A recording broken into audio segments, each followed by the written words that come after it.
भरी हरियाली खड़ी हुई है। तो जैसे ही उस हरियाली को देखा पवन रेखा ने मन में बड़ी ही खुश हुई है। जब उस बाग में सभी सहेलियां घूम रही हैं तो मेरे भैया उसी बाग में अचानक से बड़ी ही तेज की परीक्षित महाराज आंधी आई। और जब बड़ी ही तेज की आंधी आई तो पवन रेखा की सहेलियां जो थी पवन रेखा से बिछड़ गई।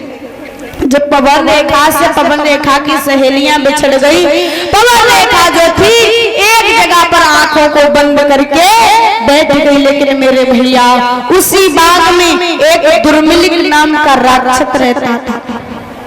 जब दुर्मिलिक नाम के राक्षस ने पवन रेखा को देखा, मन में विचार किया ये तो बड़ी ही सुंदर है और बड़ी पतिव्रता भी लग रही है, लेकिन हम इसका पतिव्रता धर्म नष्ट करेंगे, इसके साथ में छल करेंगे। अब जैसे इतना विचार मन में आया, आज उस दुर्मिलिक नाम के राक्षस ने बिल्कुल भी देर नहीं की। और जब देर नहीं की, महाराज उग्रसेन का रूप बनाया। और जैसे ही महाराज उग्रसेन का रूप बना करके पवन रेखा के पास में पहुंचा, जवाब दिया, बोले रानी क्यों घबरा रही हो? लली तुमने पैसा चढ़ाए ना, नीचे डाल दे।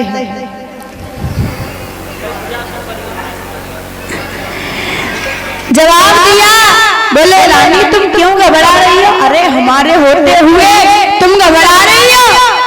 अब जैसे इतनी बात कई बातों में उलझाया तो उसने बिल्कुल भी देर नहीं की, महारानी पवन रेखा के साथ में छल कर दिया।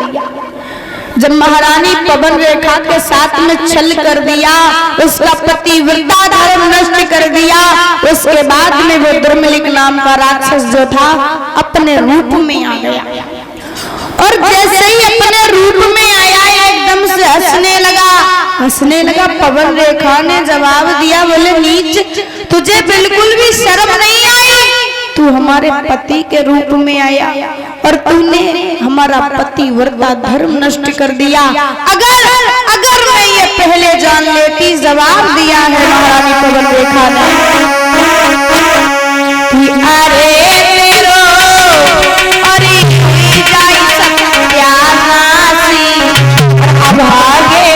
धर्म बिगाड़ो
पर श्राप देकर के भस्म कर देती।